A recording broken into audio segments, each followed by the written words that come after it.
Aleluia. Tudo que pedir de oração, crendo que recebestes e recebereis. Aleluia. Roberto, por favor, você pode contar depois da sua mãe, que Deus tirava o sentimento e depois você prega a palavra? Amém? Pai, nós colocamos a vida do Norberto na tua presença. Agradecemos pelo ministério, Pai, que cada um aqui tem. Louvamos pelo ministério da palavra do teu servo, que tem crescido. Nós queremos que o Senhor use ele para falar com ele e conosco. Nos ajuda, Senhor, a entender, pelo teu Espírito Santo, abre os teus mistérios. Nós compreendermos a tua vontade, a tua palavra, teus propósitos. E nos ajuda, Senhor, ainda nesse final de ano, e no ano que se iniciará, nós vivermos uma vida de vitória, uma vida dirigida por ti, experimentando as águas de cura, experimentando o poder que restaura e que nos leva a vitórias em todas as circunstâncias. Usa agora o teu servo, nós te pedimos em nome de Jesus. Amém. Boa noite, pessoal. Sobre o que ele falou, né?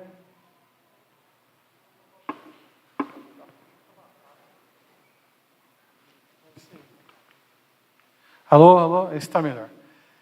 Sobre o que ele falou, comigo foi mais ou menos assim, né? Minha mãe morreu, eu entrei fiquei muito, vivi tudo aquilo que ela estava passando, né? Toda a situação que foi muito difícil acompanhar. No final, até a gente agradece a Deus de ter levado, porque era muito sofrimento, né? Por causa do câncer, né? E eu lembro que eu conversava com a Jaqueline falava para ela: Jaqueline, o que eu faço? Não, Deus vai te dar um refrigério, que você não vai sentir tristeza. Aí, simplesmente, não senti nada.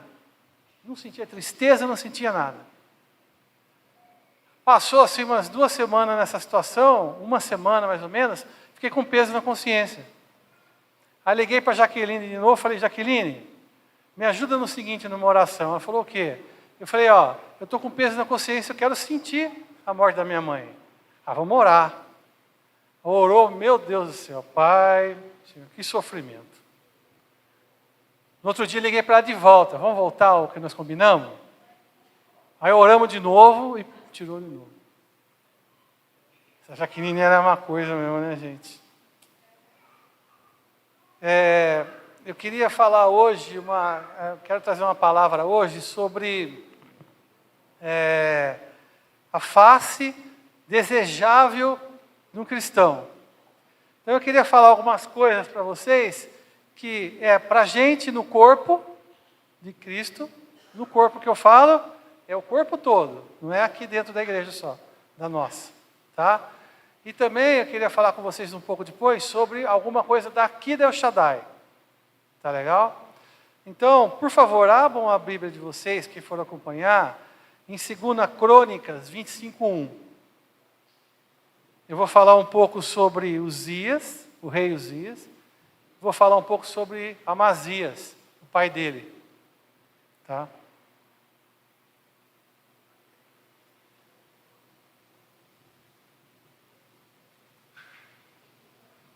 Segunda Crônicas 25:1.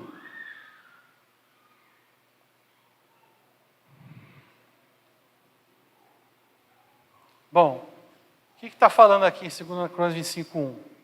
Que Amazias era da idade de 25 anos, quando ele começou a reinar, e reinou 29 anos em Jerusalém. Então tá, Jerusalém, Reino do Sul, conhecido também como Judá. Tá? Então ele reinou ali no Reino do Sul, que era composto de Judá e Benjamim, são as 2 tribos que compunham o Reino do Sul, tá? E a mãe dele se chamava Jeoadã, de Jerusalém. E ele fez o que era reto perante o Senhor. O que eu quero falar aqui? Ele fez o que era certo. Ele fez o que era reto. Ele foi na direção do que Deus queria. Ele fez aquela coisa para agradar a Deus. E foi naquela direção. Certo? Fez o que era reto. Vírgula. Não, porém, com inteireza de coração. Então essa é a primeira coisa que eu queria falar para vocês, é assim. Isso desagradou a Deus. Tá? Mas ele fez tudo que era certo, mas não colocou o coração naquilo que estava fazendo. Então, é como se eu, por exemplo, estivesse fazendo as coisas de uma forma que eu tenho que fazer, agradando as pessoas que estão ao meu redor, mas não agradando a Deus. Mas eu estou fazendo aquilo para Deus, mas o seu coração não está aquilo que você está fazendo. Não está nisso que você está fazendo. É como se você estivesse cumprindo tabela.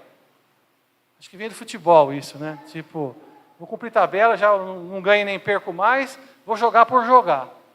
No futebol é assim, vou cumprir tabela. Não estou caindo, não vou ser campeão, estou no meio do bolo, vou entrar em campo, vou jogar, vou colocar o reserva e vai ser assim e acabou. É como se eu tivesse assim, ó. Eu tenho que ir no culto. Eu tenho que ir no culto. Por que você tem que ir no culto? Porque se eu não for, vão me perguntar por que eu não fui. Vão falar assim, por que você não veio no culto? Vou ter que responder para a pessoa, justificar porque eu não fiz. Então o que eu faço? Eu vou. Para quê? Para ninguém perguntar, ninguém ficar me atormentando. Sabe? Eu tenho que ir em algum lugar. Eu tenho que ir na oração. Eu tenho que atender um chamado. Eu tenho que fazer, eu tenho. É como se você fizesse assim. Eu estou fazendo uma coisa, é por obrigação, meu corpo está ali, mas minha alma está longe. E isso desagrada a Deus. E é uma das coisas que a gente costuma fazer, infelizmente. Somos obrigados até a fazer certas coisas. Agradamos a quem? A homens. Não agradamos a Deus. Mas eu fiz tudo que era reto. Não é só isso. Não é somente isso. Né? Então, você tem que entender assim, você está com o coração no altar ou você está pensando em você mesmo só? O que você está fazendo é genuíno ou você está disfarçando o que você está fazendo? Mas eu cumpro todas as obrigações. Sei, você está agradando a Deus ou você está agradando os pastores? Não adianta nada. Se você não fizer isso de coração, agradando ao Senhor. Né? Você está para servir ou você está para ser servido? Sabe, gente? Olhando um pouquinho para frente, um capítulo para frente, que é 2 Crônicas 26, 4, fala de Uzias. Uzias assumiu o lugar do pai dele, que foi morto. E ele assumiu o lugar dele, que fala assim, né? Assumiu novo também o reino, acho que com 16 anos. E ele fala assim já, Uzias, em 2 Crônicas 26, 4. Ele fez, Uzias, né, o que era reto perante o Senhor, segundo o que fizera Amazias, seu pai. Ou seja, Uzias fez igual o pai, certinho, cumpriu certo, fez a coisa correta, fez a coisa certa, andou direito, fez tudo aquilo que tinha que fazer de acordo com a palavra de Deus. Igual o pai fez. Igualzinho. Tá? Daí continua. Ele se propôs a buscar a Deus nos dias de Zacarias, que era um profeta, tá? Que era sábio das visões. Nos dias em que buscou o Senhor, Deus o fez prosperar. Quando você olha isso daí e compara um com o outro, o que você vê? Poxa, se você é leigo, se você não tem intimidade com Deus, se você não tem intimidade espiritual, você olhando de fora isso, você vai falar assim, pô, os dois foram iguais, fizeram a mesma coisa. E por que Deus fez prosperar, que nem falou aqui? Deus o fez prosperar. Você vê a diferença dos dois, que é o seguinte, Amazias fazia por fazer, por obrigação.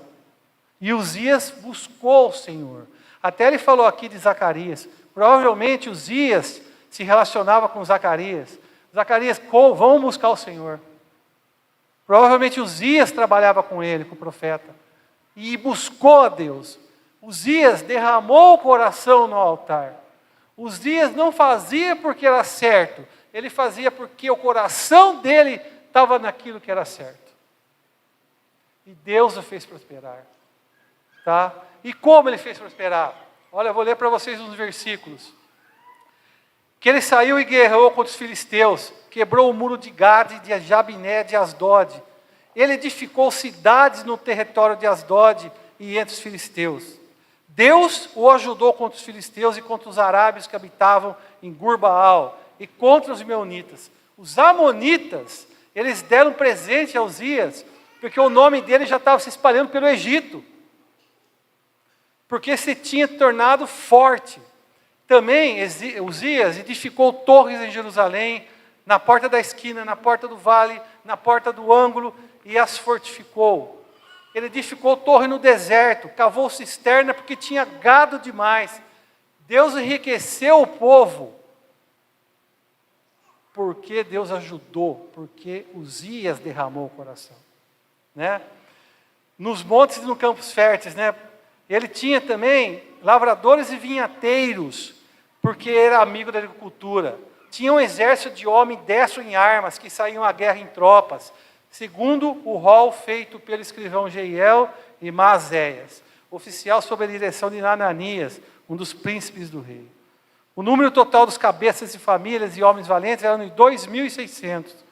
Debaixo das suas ordens, havia um exército de guerreiros de 307.500 soldados, né? Que fazia a guerra com grande poder para ajudar contra os inimigos do rei. Uzias fez para esse exército escudo, fez lança, fez capacete, couraça, arcos e até fundas. Também ele fabricou máquinas de invenção de homens peritos. Ele aplicou a ciência de cientistas ali, destinada para as torres e cantos das muralhas, para atirarem flechas e grandes pedras. Divulgou-se a sua fama até muito longe, porque ele foi maravilhosamente ajudado. Tudo isso Uzias foi ajudado. Aí vem uma vírgula aqui no final. Até que ele se tornou forte. Até que ele se fortificou. Até naquele ponto, Deus estava com ele. A partir daquele ponto, vocês vão ver que ele começou a falar assim: eu sou o bom. Eu sou poderoso. Gente, Deus não divide a glória com ninguém. Deus não divide a glória dele com você. E não divide a glória dele comigo. Deus não divide a glória com ninguém. Nós temos que entender isso, né? Toda vez que a gente começar a falar assim, eu posso, eu consigo agora, eu vou resolver, se fosse comigo ia ser diferente. Se fosse comigo era outra coisa.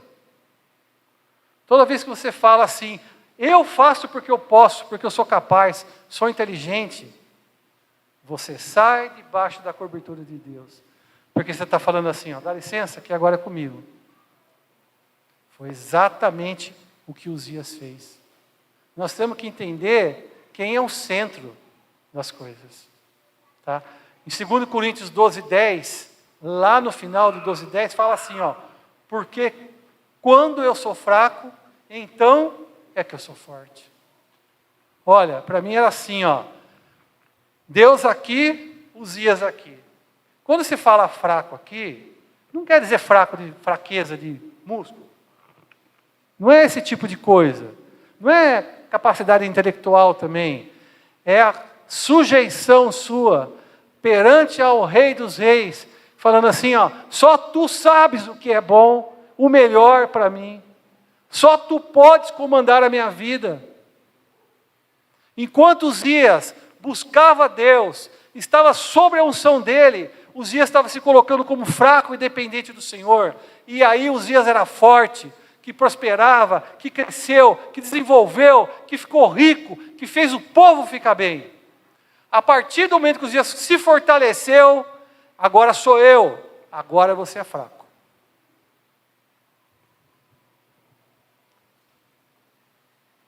São duas coisas que a gente tem que tomar cuidado. Primeira coisa que eu falei para vocês agora de pouco, que no começo que eu falei para vocês. Onde está o teu coração na obra?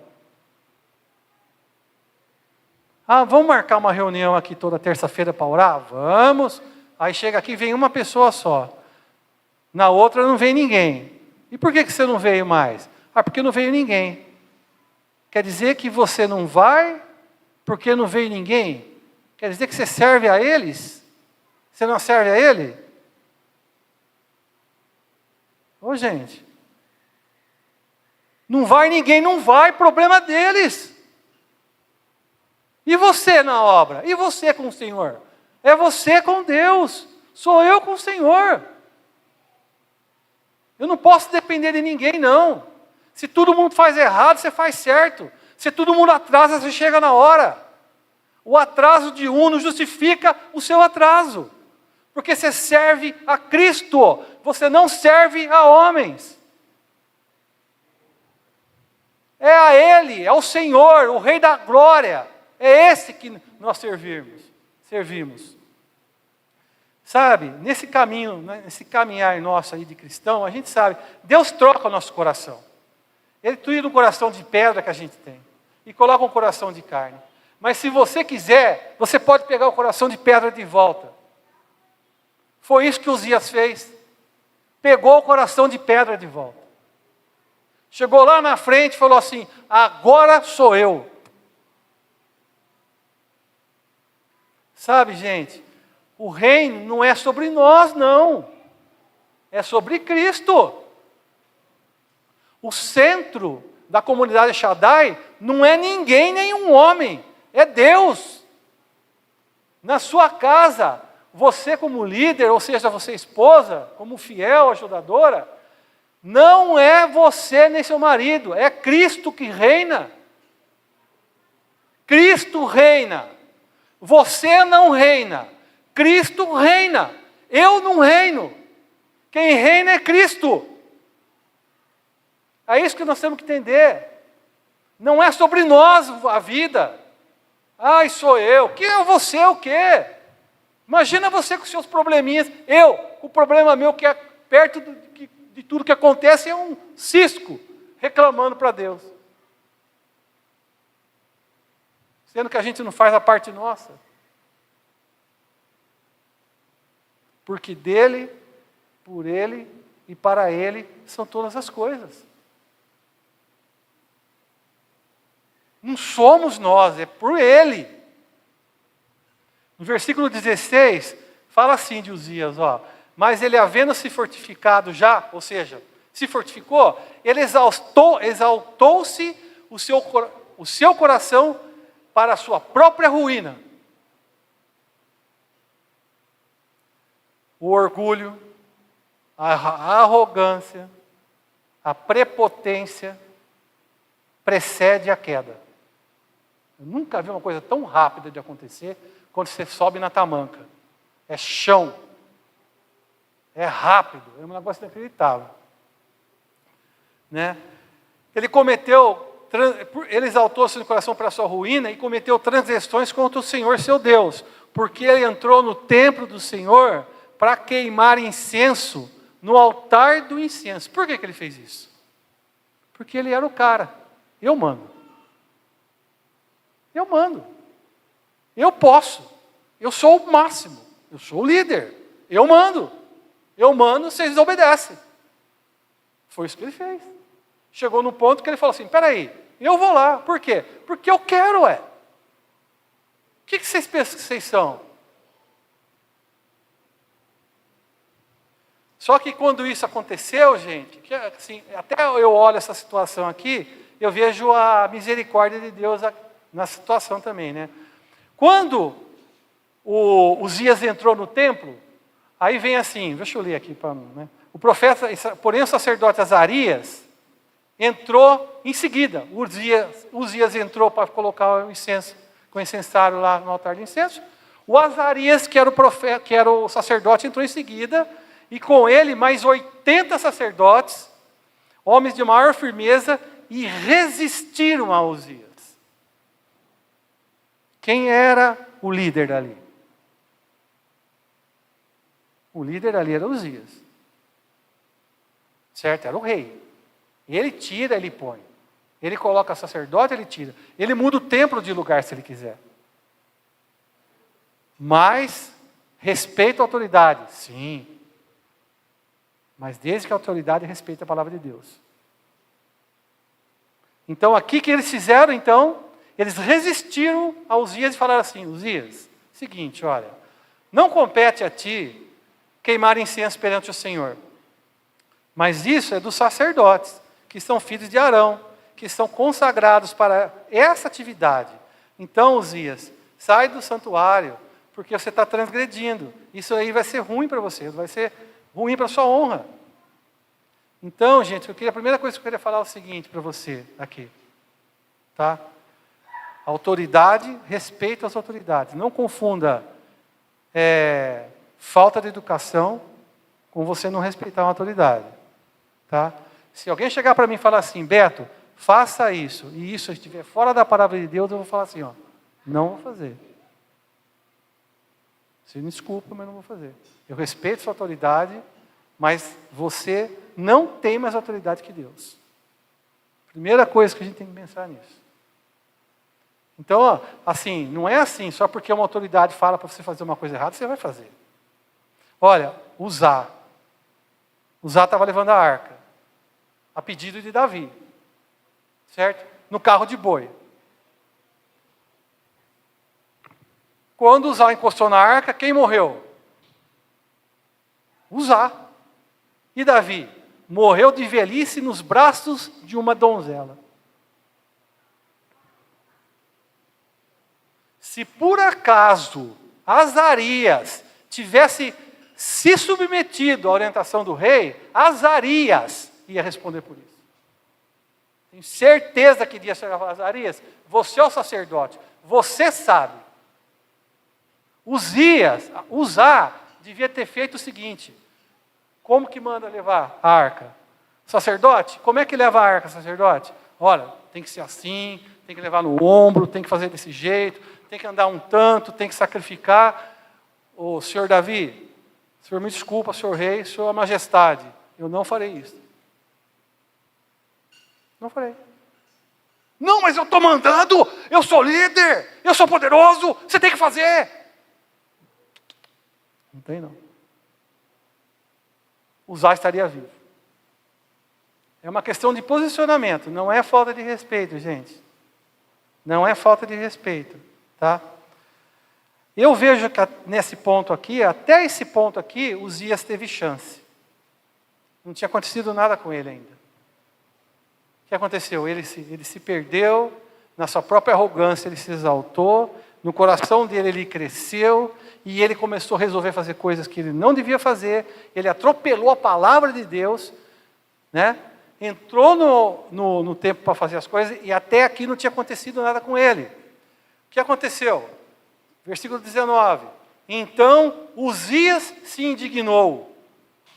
Ou seja, quem vocês pensam que vocês são? Ele ficou indignado. Quem vocês pensam que são para resistir a um líder? Quem vocês pensam que vocês são? Eu sou superior a vocês. Uzias pensou, quando ele se indignou, ele pensou isso. Indignou com o posicionamento dos sacerdotes. Para, Uzias, aí não. O que aconteceu? Indignando-se ele, pois, contra o sacerdote, a lepra saiu na testa dele. Os sacerdotes olharam para o lado para Uzias e viram a lepra na testa do Uzias. O que fizeram então? Os sacerdotes fizeram o seguinte, pegaram ele apressadamente, Uzias o rei, levaram para fora, e aqui fala assim, que até ele mesmo se deu pressa em sair, visto que o Senhor o ferira. Ou seja, caiu a ficha. Mas a que preço? Por isso que a gente tem que ter cuidado, gente. Deus vai alertando a gente. Olha, Cuidado com o que você vai fazer. Pensa bem. As pessoas te falam para você, te alertam, dão um toque. Você lê a palavra.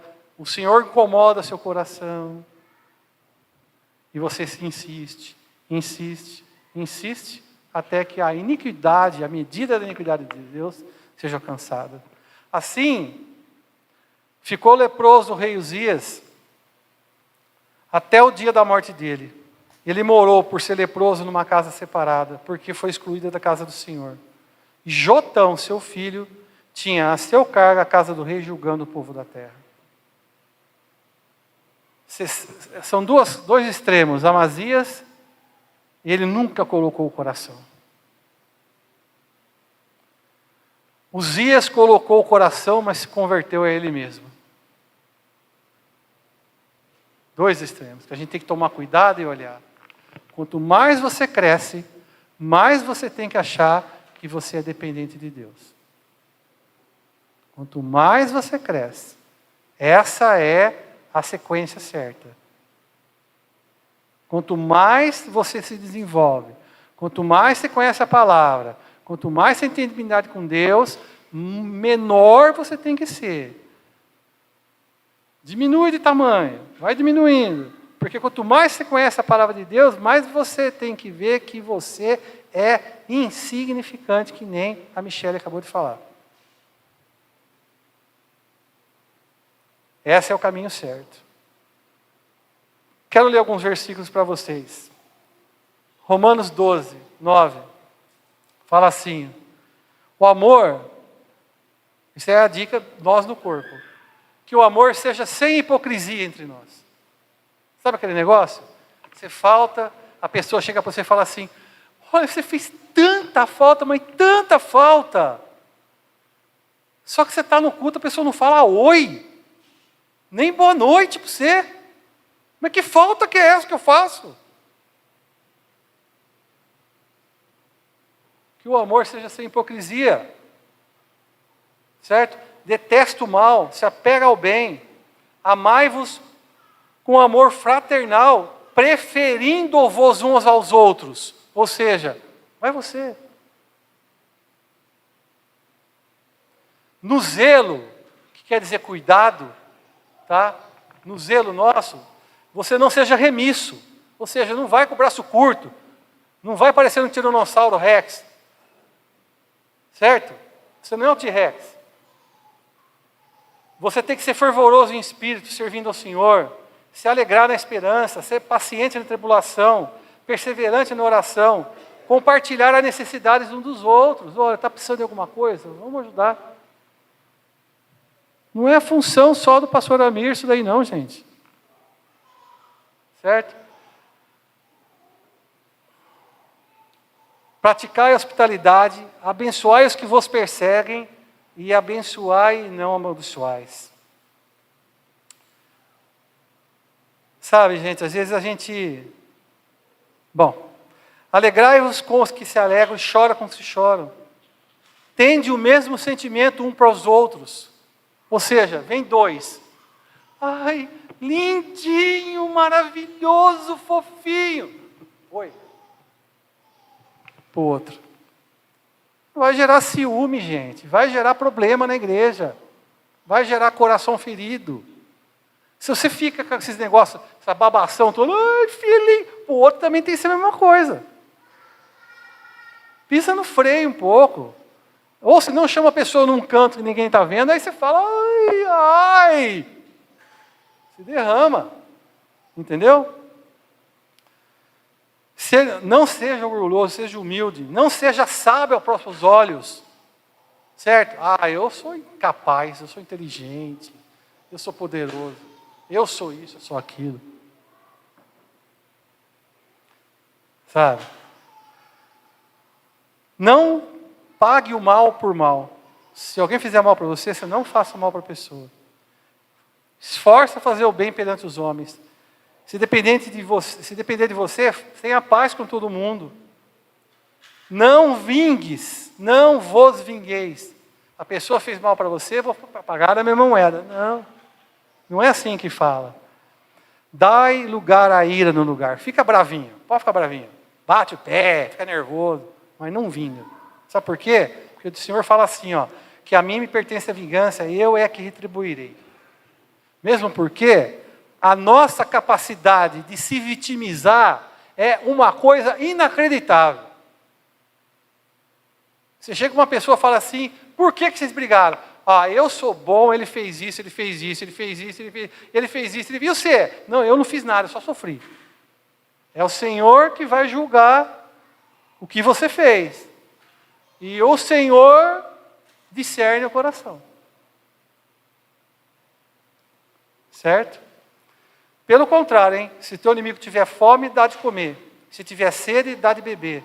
Porque fazendo isso, amontoarás brasas vivas sobre a sua cabeça. Você sabe o que é isso? Depois você me conta. Viu? Eu queria entender um dia. Tá? Mas o que eu tenho para falar para você é o seguinte, se eu chegar aqui e falar assim, pessoal, preciso de uma ajuda. O que você precisa, Beto? Ó, vamos fazer o seguinte, vamos tirar as coisas dali, colocar aqui, virar para lá e inverter. Aí vai todo mundo fazer. E vai todo mundo me agradar. E eu não vou botar brasa viva nenhuma na sua cabeça. Eu não tenho esse poder. Eu não sei nem como começa a fazer isso. Não adianta eu virar e falar assim, brasas vivas caiam na cabeça. Não vai. É lá. Quem vai colocar brasas vivas na sua cabeça é o Espírito Santo. É o Senhor. Por isso que se você servir a homens, tá bom, eu vou catar as mesas, vou fazer tudo o que você está falando, Beto, vou ajudar o Amir, vou ajudar o Rogério, vou ajudar, tudo bem, vou fazer, e lá dentro você está lá, pô, mas que coisa, será que não se toca? Pô, olha o horário, que coisa, mas por que eu? Você acha que o que vai acontecer com você? Brasas vivas vão vir da onde? Foi o que aconteceu com Amazias. Exatamente o que aconteceu com Amazias. Fez o que era certo, mas sem o coração. O que deu? Isso que eu quero dizer. Homem nenhum vai colocar a brasa viva sobre a sua cabeça. Certo? Quem vai colocar vai ser o Senhor. E Ele sabe o que você pensa. Ele sonda o coração. Só Ele. Você não tem a capacidade, nem eu, de sondar o coração. Seu, próprio. Mas o Senhor faz isso. E Ele sabe o que se passa. E na hora de servir, Ele sabe como você e Ele sabe como eu estamos servindo a Ele. É uma grande diferença, irmãos.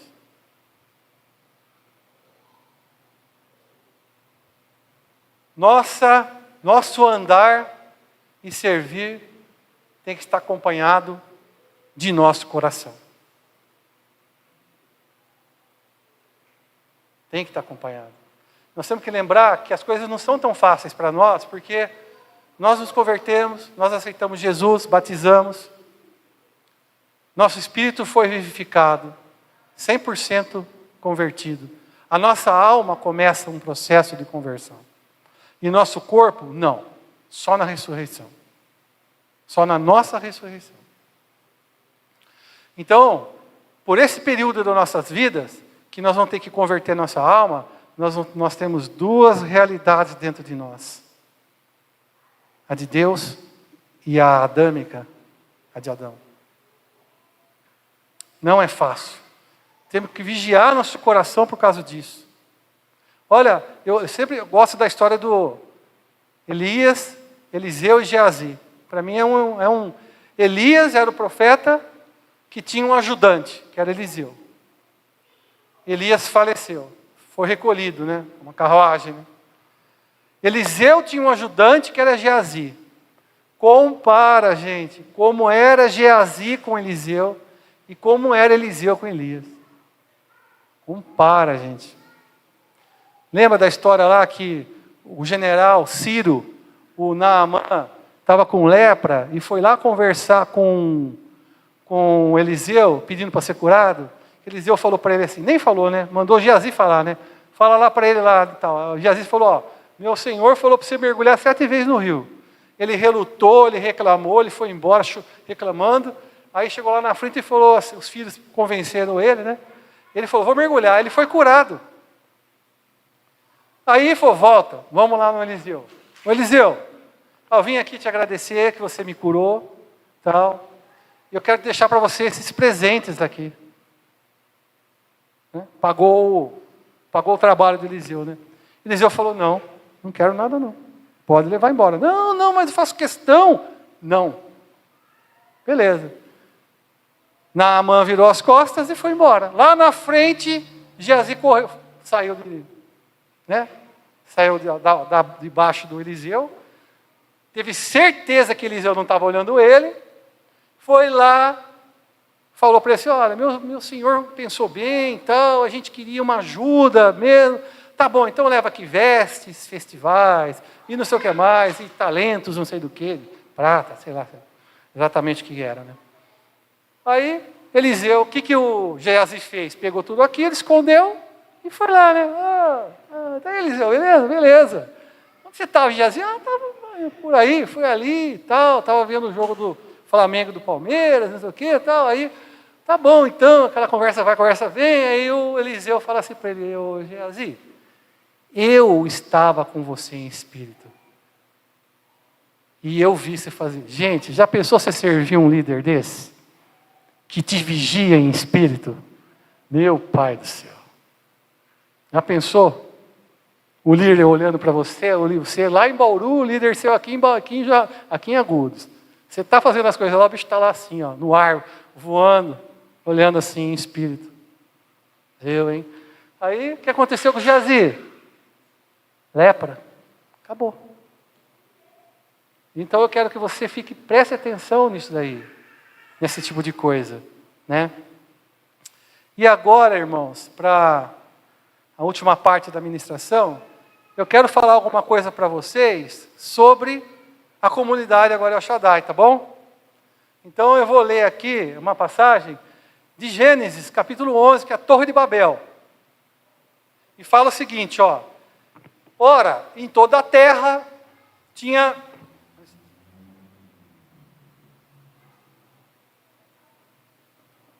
Em toda a terra havia apenas uma linguagem e uma só maneira de falar. Em toda a terra. Sucedeu que esse pessoal partiu do Oriente e foram para uma planície, no Sinar. Viram uma planície bonita, falaram, é aqui que nós vamos ficar. Aí, e habitaram ali. E falaram um para os outros assim, vamos fazer o seguinte, vamos fazer tijolo e vamos queimar bem. Ou seja, eles queriam fazer um tijolo diferente, um tijolo forte. Certo? E aí falou assim, os tijolos serviram de pedra e o betume serviu de argamassa. Ou seja, vamos fazer um negócio que vai aguentar. De primeira. Tá? E aí o que aconteceu? Vamos fazer para nós uma cidade e uma torre, que chega até os céus, e aí nós tornemos o nosso nome célebre. O nosso nome acima de todos os nomes, para todo mundo conhecer a gente. Quem é que tem o nome sobre todos os nomes, gente? Jesus, não é o homem.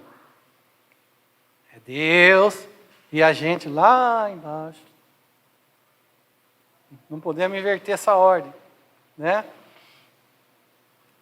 Para que não sejamos espalhados pela terra. Aí, desceu o Senhor, como se Deus precisasse descer de algum lugar, né? Ele não é onipotente? Ele não é onipresente? Ele não é onisciente? Desceu do que para quê, então? Certo? Então desceu o Senhor para ver a cidade e a torre que os filhos dos homens edificavam. E o Senhor falou assim, eis que o povo é um, e todos têm a mesma linguagem. E isso apenas o começo, agora não haverá restrição para tudo que eles tentam fazer. Vamos lá, a gente viu, né? Vamos lá, vamos confundir a língua de todo mundo, e aí eles não vão conseguir falar um com o outro, cada um vai tomar um lugar para ir, e vão se espalhar. E foi o que aconteceu. Né? Mas o que eu vejo aqui de mais impressionante, na minha opinião, mais interessante, é quando Deus fala assim, ó, eis que o povo é um. E ele fala assim, e todos têm a mesma língua, e eles não serviam a Deus. Nimrod. Lembra que a gente está entre duas dispensações, a de Noé, a noélica que terminou com o dilúvio, e a abraâmica que vinha depois. Essa dispensação aqui da Torre de Babel é chamada de governo humano. Ou seja, essa época era a época do governo humano. O homem mandava na vontade dele e não seguia Deus. Tá? Então, olha, eis que o povo é um e todos falam a mesma língua, eles não são de Deus, e isso é o começo, e agora não vai aparecer restrição nenhuma para que eles tentem fazer. Gente, o mal, você viu o mal aqui vencendo? Está aqui, ó. Juntou um monte de gente má, falando a mesma língua, mesmo modo de falar, um monte de gente na mesma união, na mesma visão. O que Deus fala? Não vai restringir, ninguém vai poder com eles. E eles vão conseguir fazer tudo. Eu acho, vou chegar. E aí, aqui para mim foi um ato de misericórdia de Deus. Porque eu vejo aqui o seguinte, se Deus não fizesse nada aqui, esse povo ia crescer tanto que a solução ia ser mais ou menos o que aconteceu com Noé. Na época de Noé. Passa a régua. Certo? Mas o que aconteceu aqui? Um povo não é temente a Deus, não se submete ao Senhor. O mal, o povo era mal. Você imagina só, eles unidos conseguiriam tudo o que quisessem. Imagina se tivéssemos uma só voz, uma só visão, Deus junto conosco. O que não se conseguiria? Agora, como comunidade Shaddai, por que nós estamos separados um do outro? Por que cada um está fazendo o que quer? Por que cada um está falando uma língua diferente? Por que nós não estamos juntos nessa, gente? Por que é tão difícil atender uma convocação? Por quê? Por que é tão difícil andar na mesma visão? Por quê? Imagina só a força que nós teríamos aqui como comunidade se a gente se unisse. Olha, a responsabilidade da igreja não é de um, não é de dois, ela também não é de três. Não, aqui tem, hoje nós temos 3 pastores, né? Então, o Amir, a responsabilidade é dele. Não, agora também tem o Beto e o Rogério ajudando. Não. Isso é função só. O centro da comunidade Shaddai é Cristo.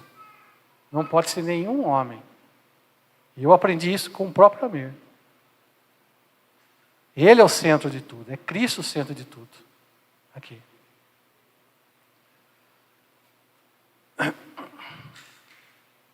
Por que nós temos cada um buscado o que nos agrada só?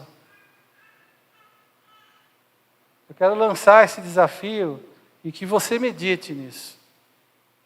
E você pense o seguinte, a responsabilidade não é de 1, 2, 3, não. É de cada um de nós. Cada um de nós tem a sua parcela nessa história. E eu gostaria que você pensasse sobre isso.